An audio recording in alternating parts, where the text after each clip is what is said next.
Well, I'd like to welcome you all here again to another Diet Easily Back to Basics. It's a very important night tonight because we're going to talk about probiotics, and then we're going to get down to some very practical ways you can incorporate them into your diet. But first, I think we should have a little bit of a word from Shana, and she talks about this whole subject.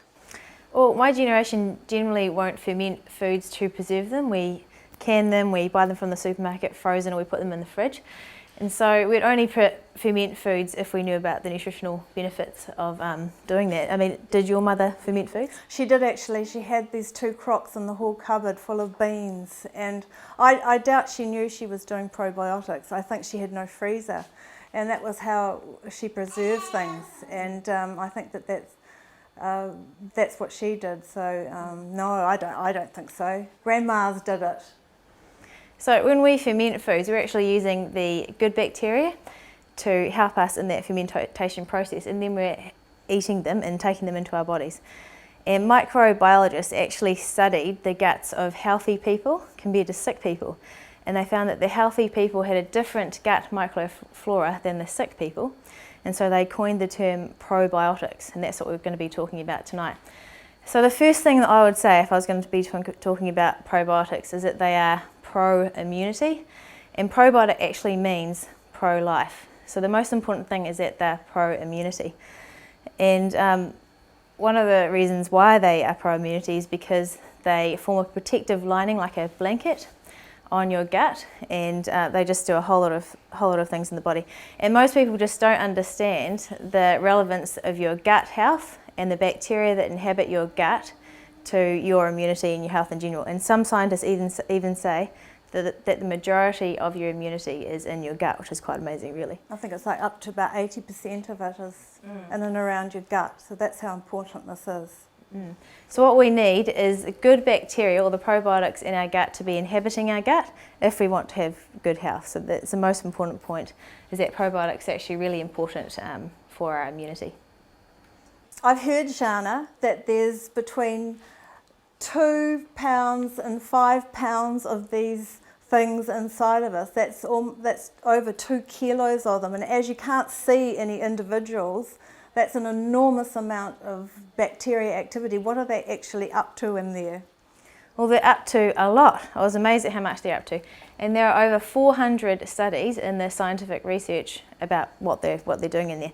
So one of the things that I would mention apart from the immunity is leaky gut. So probiotics form a protective barrier on your gut, and if the gut becomes inflamed, then some of the substances can sneak through, and that causes allergic reactions or allergies, which aren't very good, of course.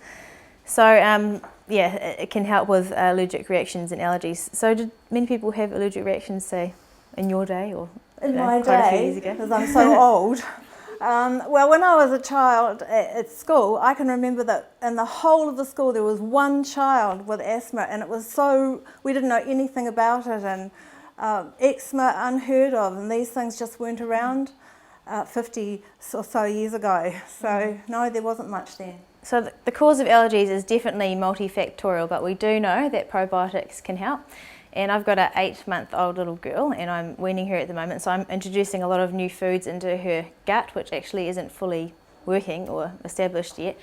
And they found that probiotics, interestingly, can help with the weaning process because of all the wonderful things that they do. And also they have found that probiotics do help with allergies and eczema.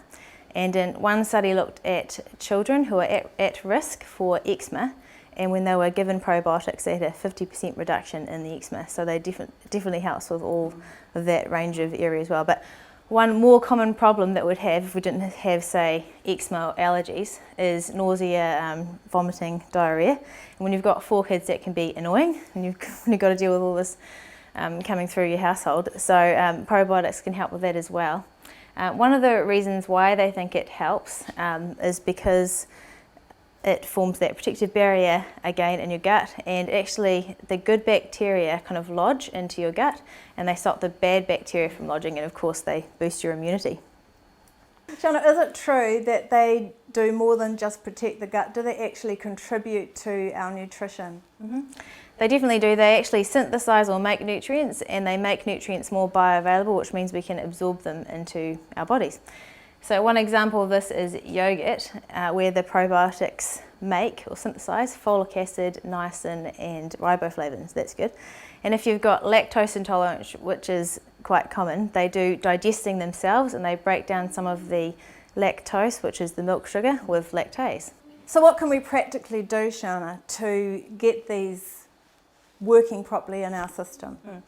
Well, practically speaking, there isn't a lot of recommendations out there, but I think it's logical to say that you should be incorporating probiotics through fermented foods into your diet as regularly as possible, probably every day. And the scientific literature is well establishing and documenting the use of probiotics in our diet, so we need to be incorporating these. And they're even asking the question, can probiotics help with obesity, preventing obesity? Well, I've actually heard that the study actually is looking at how these bacteria, these bacteria actually might be causing leptin to be released into the blood and to tell us that we're actually full. And that would be a darn good thing for a lot of us. And another amazing thing that they've discovered is that there actually is a link between probiotics and our mental health, so how we're actually thinking. In fact, it's not just a little link, it's a large link that most people with serious mental illness have serious gut problems, and that goes right down to autism and learning disabilities. So we need it every day, but sometimes people don't like that sour taste, or they're not used to that sour taste. So what you need to do is you need to sneak it into your diet. So for example, I put it into my baby's food the other day. I just used some of the liquid from the sauerkraut and mixed it in with her food and fed it, and she loved that. Also, if you've got men who maybe don't like fermented foods or the taste of that sour taste, you can actually just mash it into potatoes and give it, because it's not actually too hot. It won't destroy the bacteria. So we need it every day. But tonight we're going to be looking at Lactobacillus plantarum specifically. And that's a really important strain of bacteria because it's the main colonizer in our gut. It's the main good colonizer in our gut.